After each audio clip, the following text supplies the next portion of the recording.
जय हिंद दोस्तों, सैनिक समाचारों में आपका हार्दिक स्वागत है। सबसे पहले बात करते हैं रोज की तरह हेडलाइंस की। पीसीडीए पेंशन में ताला बंद, एरियर और बढ़ोतरी का काम ठप, पेंशनर हैं परेशान, फिर क्या करेंगे ये काम। दूसरी बात करते हैं रैंक और बेसिक पेंशन में गड़बड़ी में हुआ सुधार, आखिर कौन सा रास्ता किया इख्तियार। तीसरी बात करते हैं कि आपके पेंशनर्स हैं और फैमिली डाटा में कोई है प्रॉब्लम तो नई एडवाइजरी 15 पेज की देखें और करें सुधार।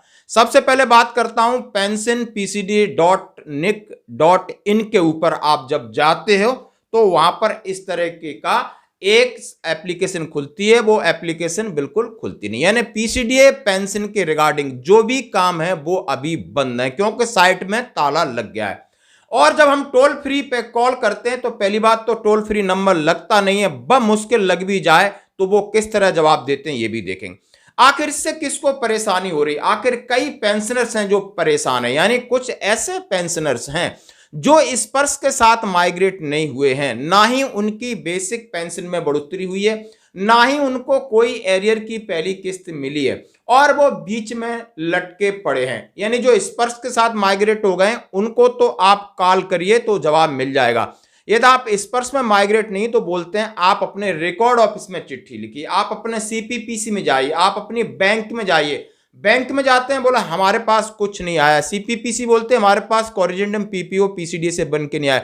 रिकॉर्ड बोलता है कि नहीं आपने ईमेल तो दिया है लेकिन ये जिम्मेदारी पीसीडीए की। आखिर पेंशनर्स का क्या है कसूर, बात यह है। लेकिन करना होगा क्या काम, कुछ नहीं, आप सिर्फ और सिर्फ अभी 5 दिन और इंतजार कर लीजिए, ये साइट शायद खुल जाएगी और सारे काम आपके सुचारू रूप से चलने लगेंगे।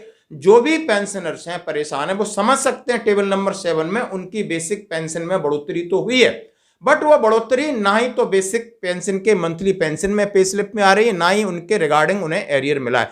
कोई बात नहीं, आप हमसे रहिए, टच में रहिए। मैंने ये बात किया था परसों फ्राइडे को, तो उन्होंने कहा कि सबका हो जाएगा जो सीपीपीसी में हमने भेज दिए हैं। सीपीपीसी का कुछ सीपीपीसी जैसे पंजाब के अंदर पंजाब नेशनल बैंक है या और रूरल बैंक है वो काम नहीं कर पा रहे हैं, बाकी ये जल्दी सुधार होगा और जल्दी आपकी समस्याओं का होगा निदान। दूसरी बात कहते हैं रैंक और बेसिक पेंशन में गड़बड़ी तो कैसे करें सुधार। इसका मैं एक लेटर आपको दिखा देता हूं और पीपीओ दोनों साथ में। आप ये पीपीओ हैं और ये बहुत बड़ा हंगामा चला था कि करोड़ों रुपए का कम्यूटेशन आया था और इनका ट्रेड था पेटी अफसर, यानी नेवी में पेटी अफसर यानी हवलदार, और उनका नायक यानी आर्टिफिशियल 5 कर दिया था, जिससे जो हवलदार की मिलने वाली यानी पेटी अफसर की मिलने वाली बेसिक पेंशन न मिली और ना ही उसका एरियर मिला, रैंक और उन्हें डिग्रेड कर दिया। इसके लिए काफी पेंशनर्स को हुई परेशानी। जब इसके खिलाफ आप डाला एक उन्होंने डाला सीपी ग्राम पर, ये आप सबके लिए बहुत जरूरी है कि आपकी कहीं किसी भी प्रकार की रुकावट आती तो उसके लिए क्या काम करना है, बस इसके लिए मैं आपके साथ ये शेयर कर रहा हूं। उन्होंने डाला है कि उन्होंने गौरीश्वरा राव और उन्होंने अपना एड्रेस है, उन्होंने डाला है रेड्रेसल ग्रीवियंस और regarding rank PPO number so and so, reference your CP gram complaint number so and so dated 9 March 2023। With reference to your CP Gram complaint cited above, it is intimated that your rank has been amended as a PT officer. Wide spurs PPO dated 30 March 2023, copy enclosed. Moreover, it also intimated that basic pension, basic pay under examination and same will be updated shortly. और ये लिखा है Surjit K R Singh, information all necessary action CP gram complaint number. और मतलब जब ये CP ग्राम पे आप जाके रजिस्टर करिए कंप्लेन के लिए कोई भी पेंशन रिगार्डिंग संबंधी और उसका तुरंत निदान होता है, विद इन 15 डेज आपके पास रिप्लाई आता है। आप इनका ये पीपीओ देख सकते हो, आप इनका आप रैंक देख सकते हो कि ये, और जब इनिशियल रैंक इनका जो पीपीओ था उसमें पेटी अफसर था और सारी चीज बताया, और जब इनको कोरिजेंडम इशू होता है तो आर्टिफिशियल 5 के लिए और इनकी बेसिक पेंशन है वो कम कर दी जाती है और अब पेंशन में सुधार भी होगा, एज पर इनिशियल पीपीओ और रैंक में भी सुधार होगा। ये सीपी ग्राम का जवाब है। ये होता है किस तरह हम अपनी कार्रवाई कर सकते हैं, इसके लिए हमें किसी की सिफारिश की जरूरत नहीं है दोस्तों। अब दूसरी बात कहते हैं कि जो फैमिली डाटा यानी बहुत सारा डाटा रहता है हमें चेंज करना पड़ता है, और खासकर वाइफ का नाम है, वाइफ का डेट ऑफ बर्थ, यदि एक बंदा सर्विस में रहते हुए तब कोई प्रॉब्लम होती है रिटायरमेंट के बाद, तब उसकी एक एडवाइजरी, इसका एक इनिशियल लेटर है 18 पेज का, इसके साथ अनेक्सर है, ये मैं जरूर आपको डिस्क्रिप्शन में डालूंगा, जरूर देखना।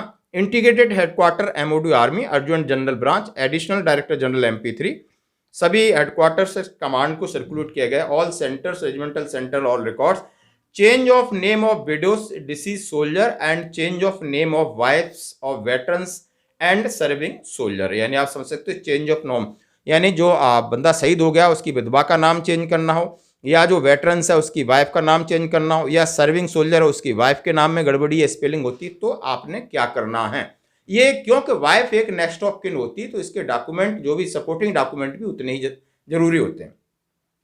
Reference this honourable inspectorate letter number so and so 3 April 2018, the following amendment may please be made is respective letter reference. उन्होंने बोला कुछ अमेंडमेंट किए। For affidavit self declaration duly attested by जिला सैनिक as per specimen enclosure at the annexure 1 के हिसाब से जो इंक्लोजर लगाए उसमें अटेस्टेड होगा वो जिला सैनिक बोर्ड के अधिकारी को होगा।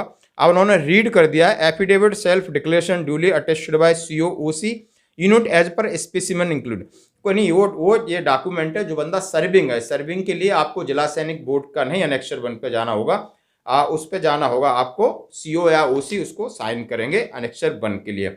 और दूसरा है फॉर बी अटेस्टेड बाय जिला सैनिक बोर्ड, इसीलिए इसमें ये दिया है Ashok Raghav, colonel director MP8 for agent. उन्होंने कहा है कि इसका मैं सारा पूरा परफॉर्मा आपके साथ शेयर कर रहा हूँ, आप डाउनलोड कर सकते हो, देख सकते हो कि आपके साथ आपकी वाइफ के साथ आप सर्विंग में हैं या बाहर हैं तो किस तरह यूनिट से कार्रवाई करना है या रिटायरमेंट के बाद जिला सैनिक बोर्ड से कार्रवाई करना है, ये इसकी जानकारी थी। बस आज की खबरों में इतना ही, बने रही हमारे साथ।